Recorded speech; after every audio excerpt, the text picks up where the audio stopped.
शरणं नवकण्ठलोचन पञ्चमुखगर्जनपदकं दारुणम्।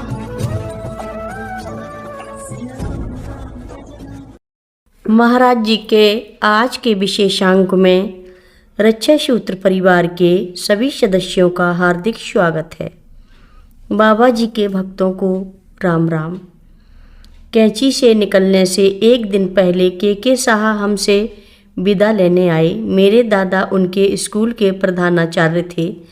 वह एक कहानी सुना रहे थे। यह 1984 की बात है, जब के और एक अन्य भक्त बाबा जी के साथ बैठे थे।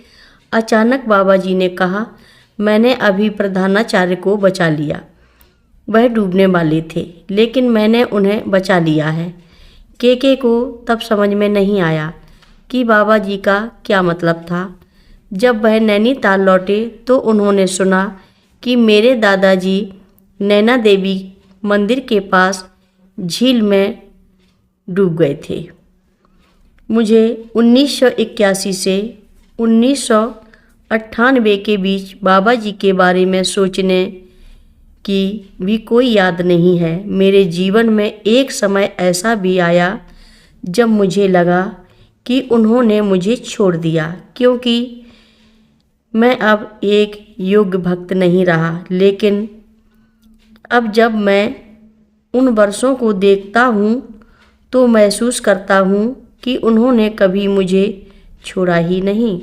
उन्होंने बस मुझे यह महसूस नहीं करने दिया कि उनका हाथ मेरे सिर पर है।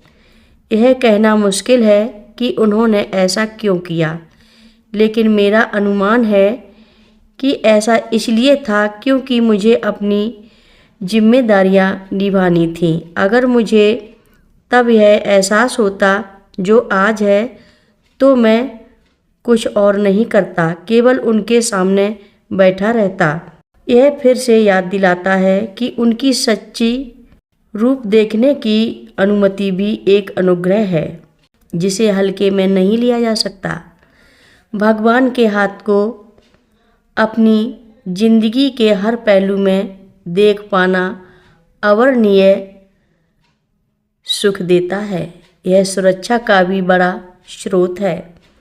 1961-1962 में मेरे पिता दिल्ली में डिप्टी कमिश्नर ऑफ पुलिस थे। दिल्ली में सिखों के एक समूह द्वारा दंगा हो रहे थे। हजारों लोग दिल्ली और उसके आसपास की जेलों में बंद थे।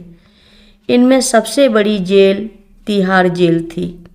एक दिन फोन आया और यह तिहाड़ जेल के वार्डन का था। उन्होंने मेरे पिता को बताया कि जेल ब्रेक होने वाली है और उनके पास इसे रोकने के लिए पर्याप्त स्टाफ नहीं है।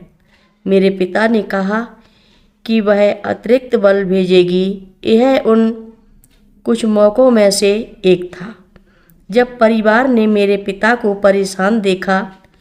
उन्होंने फ़ोन रखा और अतिरिक्त बल बुलाने के लिए रिसीवर उठाया, लेकिन जैसे ही उन्होंने ऐसा किया, उन्होंने लाइन पर एक ऑपरेटर की आवाज़ सुनी, यह बताते हुए कि आगरा से एक ज़रूरी कॉल है।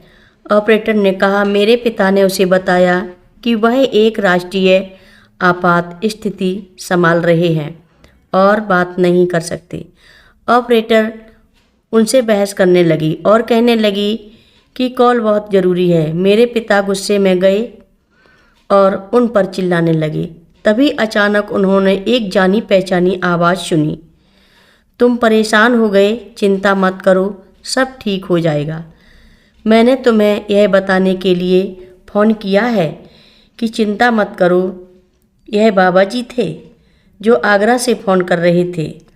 आज के समय में यह सब मामूली लग सकता है, लेकिन 1961-1962 में आप लंबी दूरी के लिए सीधे कॉल नहीं कर सकते थे। आपको एक ऑपरेटर का सहारा लेना पड़ता था और आमतौर पर इसमें 5 से 6 घंटे लगते थे।